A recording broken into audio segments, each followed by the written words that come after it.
হে স্বাধীন দেশের স্বাধীন নাগরিক, তাদেরকে একবার স্মরণ করো যাদের রক্তের বিনিময়ে আজ আমরা স্বাধীন। সেই মাতাকে জুড়ো হস্তে একবার প্রণাম করো, যিনি নিজের কুল শূন্য করে দিয়েছেন বলে আজ আমরা আমাদের দেশ বলে গৌরব করছি।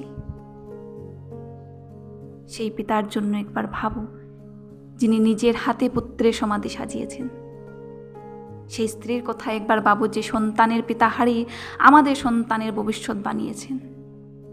সেই সহস্র বোনেরা রক্ষা কবচ হারিয়েছেন আমাদের রক্ষার জন্য।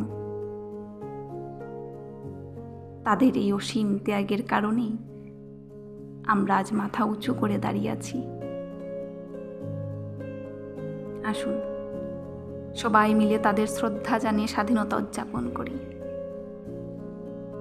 এই মহান বীরদের জন্য শান্তি প্রার্থনা